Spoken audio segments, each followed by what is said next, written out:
Hello everybody, it's Adam here for A Strings. Today we are with Mr. Rob Wainwright from Ritual Devices and we are checking out the Evol. So, tell us all about the Evol. Tell us where it came from. Tell us. Well, it's the name Evol itself. It's one short for evolution, and it's backwards love for the Big Muff. So I love the Big Muff, but I've always thought it's got issues, like with in terms of cutting through the mix. I also like slightly more Velcroiness to it. What I decided to do really with the Evol was to take the makeup gain stages from the beginning and end, and then I redesigned the entire clip-in section. So now it's a hybrid germanium silicon nasty fuzz, and it's got two of them in there instead of like having Big Muff's normally got two clip-in stages. This has two clip-in stages which are separated, so you can choose between one or two. The first one is just as brutal as any Big Muff you've ever had. The second one is just, I mean, it will sustain for days, but then when you cut it, it's slightly gated, so you can get like a much more sort of pronounced sound. And I always thought that these are things that I wanted the Big Muff to be. But the mid sections, the two clip-in sections now are really two standalone fuzzes. So they're sort of, let's use Marks and Spencer's language here, they're two fuzzes ensconced in what was once the Big Muff. And that, yeah, so that's really where it starts. And you can switch between, so one stage you get a lot more volume, and a lot more sort of aggro punky sort of tones. With two stages, I mean, you can go kind of doomy with that because there's so much gain going into it, but it's still under some control. For normal Big Muffy type sounds, if you cut the mid control completely out, it gives you that round, deep, Big Muffy sustain normal. But with the mid turned up, it barks. That's cool. And there's like also, I mean, there's a really subtle control here called colour, which basically ever so slightly tames your highs. So it's one of those ones that I thought I should have left it off, but I couldn't quite do it. It had to be there for my own peace of mind.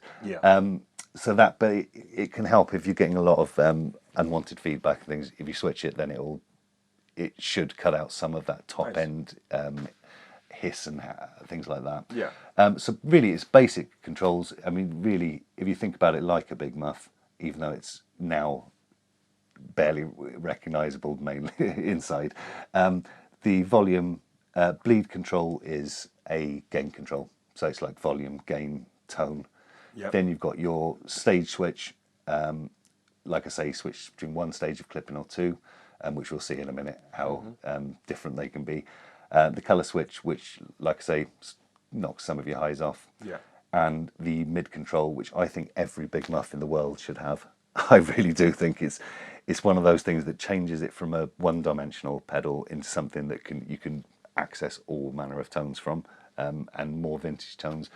Also, I did it with the bleed control down quite a long way. You get a much more Velcro-y fuzz. So it's not as...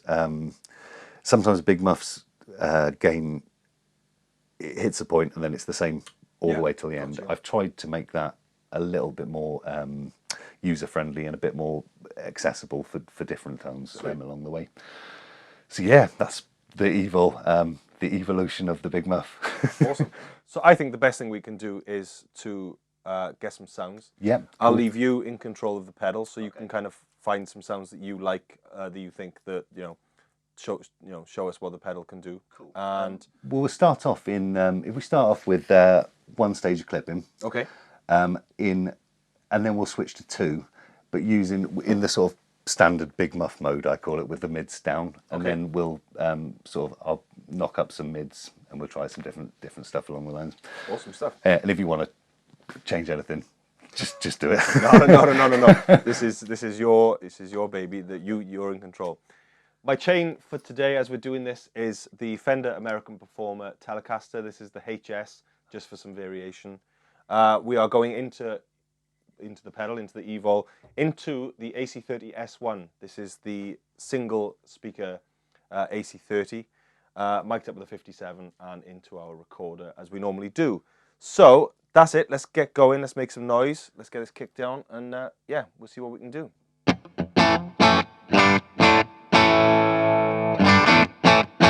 Cool. That's the clean tone. Let's ruin it.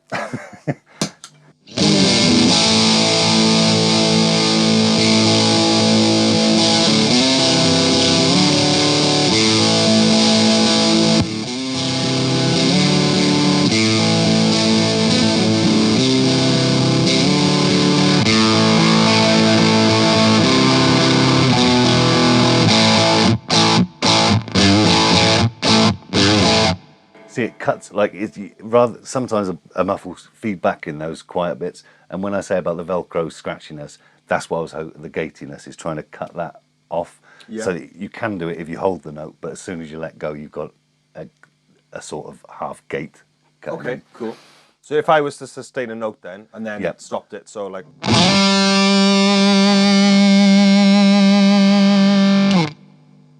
I mean, yeah, it's a bit. I mean, it's not a gate like as in the noise gate, but it's got that gated fuzz vibe to it. The cool thing is that feels like it'll just go forever if I do.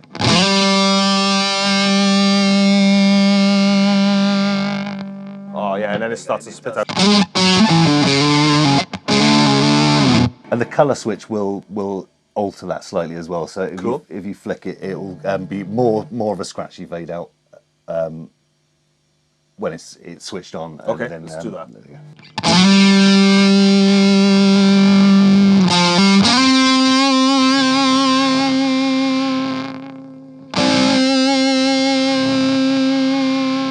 See, now it's over to that side, it will cut out. It's kind of going like it's like it's like a dying battery. But if you have it on this side, it'll.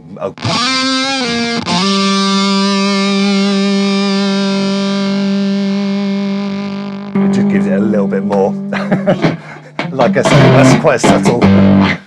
Nice. That's quite a subtle control. And the tone does what you'd expect from a from the big muff sort of style thing. So if I go from dark, okay, we'll let's go all the way do. around. Yeah, cool.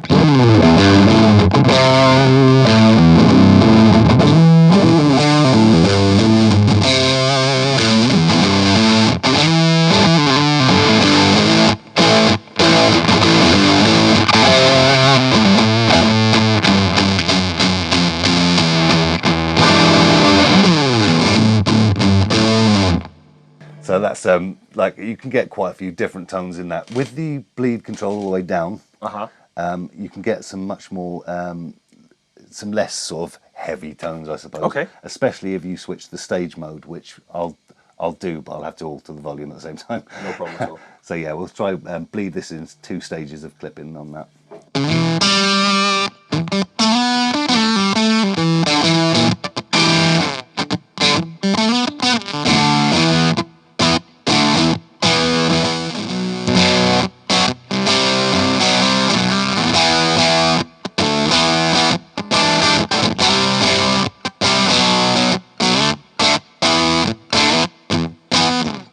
And as you increase that, it just.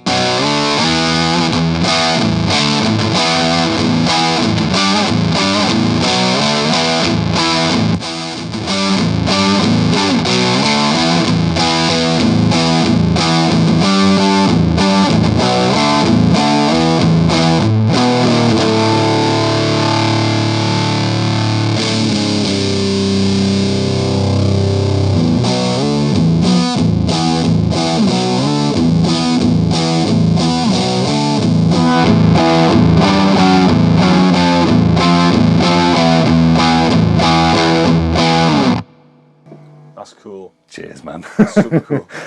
But and like you said, there's so much usability.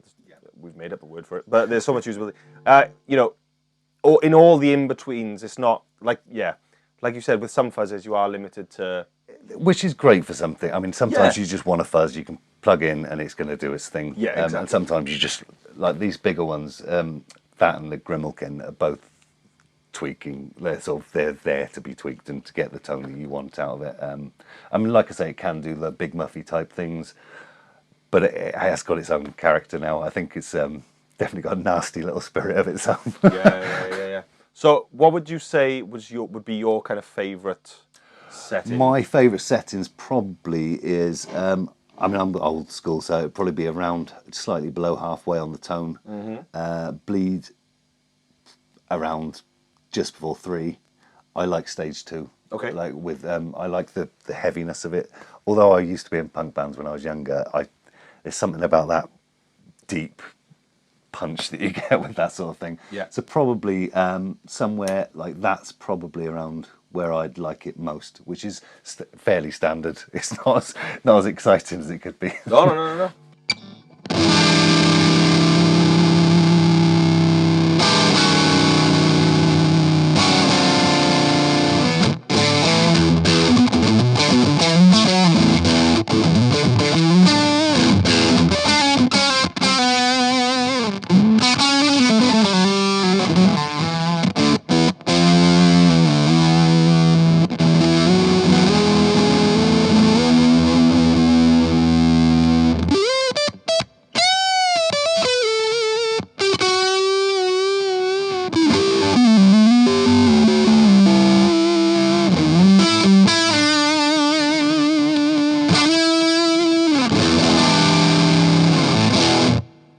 Nice. Yeah, it's really That cool. sounds really nice for that neck humbucker as well. I'm enjoying that. Yeah, really, warmed it up, and it was.